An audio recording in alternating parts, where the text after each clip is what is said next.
여러분, 백화점 매출 폭발이라 참 기분 좋은 소식이죠.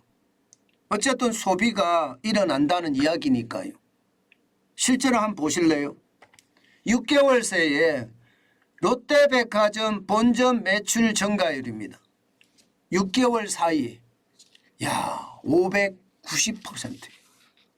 590%면 배수로 따지면 얼마인가요? 당장 6배 정도 되는 데다가 7배 정도 된다는 거잖아요. 7배. 590%니까 매출이 7배 늘어났다는 거예요. 7배. 야, 진짜 대단하지요. 실제 나온 지표입니다. 2022년 8월에서 2023년 1월까지 6개월 동안입니다.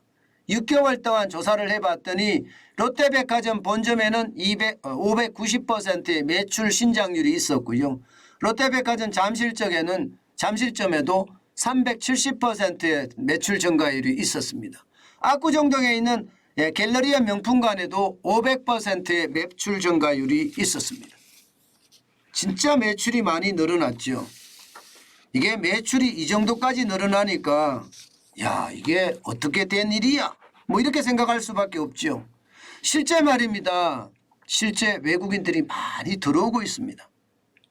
게다가 지금 코로나19의 위기에 뒤것이잖아요. 그러다 보니까 항공권이 비쌉니다. 예. 그러면 여러분, 과거 우리 때 생각을 해보면 이럴 때는 부자들밖에 외국을 못 나갑니다. 예. 가난한 사람들은 뭐 저 같은 사람들은 외국 나가려고 그러면 큰맘 먹어야 되거든요. 그런데 부자들은 답답하니까 아이고 빨리 나가야지 하면서 툭 털고 나가게 되거든요. 예. 게다가 말입니다. 그렇게 나오면 이제 가장 좋은 게 사실은 쇼핑이거든요. 쇼핑할 때만큼 기분 좋은 일 없거든요. 그러니 대한민국의 백화점에 들러서 쇼핑을 하는 거죠. 게다가 여러분, 대한민국 백화점의 명품은 거짓말을 안 한다고 해요. 쉽게 말하면 짝퉁이 없다는 겁니다. 예, 그러니까 중국 사람들도 아세안 동남아시아 사람들도 미국 사람들도 일본 사람들도 전부 다 백화점에 가서 명품을 사기에 바쁩니다. 실제 말입니다. 6개월간 매출액이 500% 늘어난 갤러리아 백화점의 외국인 국적을 보면 말입니다. 중국이 가장 많고요. 그 다음이 동남아시아고요. 그 다음이 미국이고요. 그 다음이 일본입니다. 일본. 예. 실제로도 말입니다. 중국 관광객이 많이 들어온다는 이야기예요. 게다가 말입니다. 중국 관광객들은 들어오면 이게 한꺼번에 명품을 몇 개씩 구입을 해버리니까 이게 명품 매출이 굉장히 많이 나가는 거고요. 게다가 이게 보복 소비까지 겹쳐서 떨어지는 겁니다. 실제로도 한번 보실래요? 명품 매출이 늘어나는 거 보세요. 2022년 명품 카테고리 매출 신장률입니다. 전년 동기 대비입니다.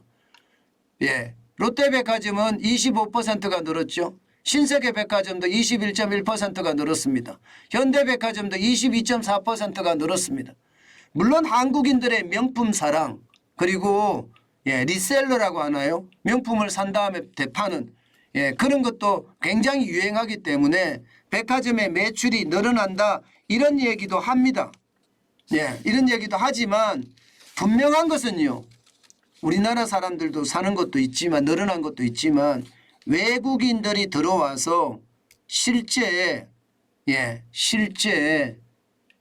보복 소비를 하는 것도 적지 않다. 심지어 말입니다.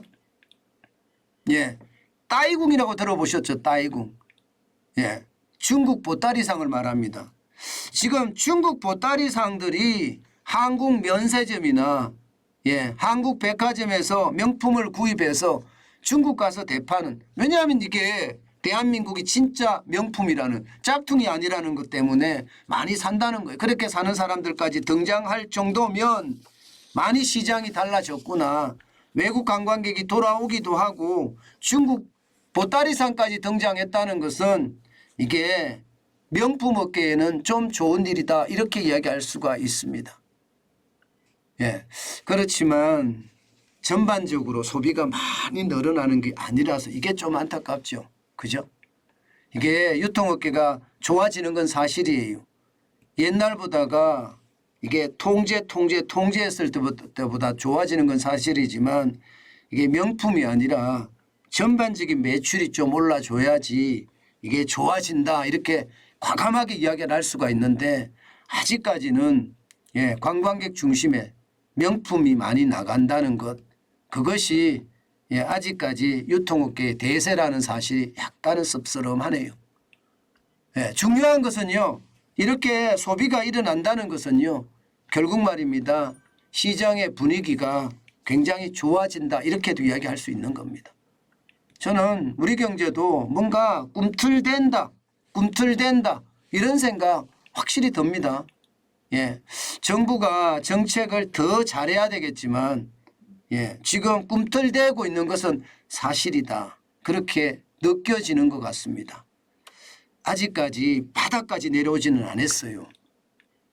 골목 상권까지도 이게 경제의 온기가 들어가야 되는데 아직 그런 것 같지는 않고요. 게다가 말입니다. 기업들의 실적 충격 곧 나타날 겁니다. 이제 여러분도 아시겠지만 수출 적자가 계속 심화되고 있는 상태고 내수도 지금 백화점의 어떤 내수는 좋아진다고 하나 골목 상권의 내수는 또 바닥 상권 소상공인이나 자영업자들의 내수는 아직까지 온기를 못 찾았다 이런 이야기를 하거든요. 그러면 실적에 충격이 올 수밖에 없습니다. 그 실적 충격이 언제 가장 커질까 이것을 지켜보는 것도 우리에게는요. 새로운 투자 기회를 잡을 수 있는 또 하나의 기회가 되지 않겠느냐 그런 생각도 많이 해봅니다. 여러분 시장이 변화되고 있는 것은 분명해 보이니까요. 시장 다시 한번 예리하게 쳐다보는 것도 중요하다. 이 말씀 다시 올립니다.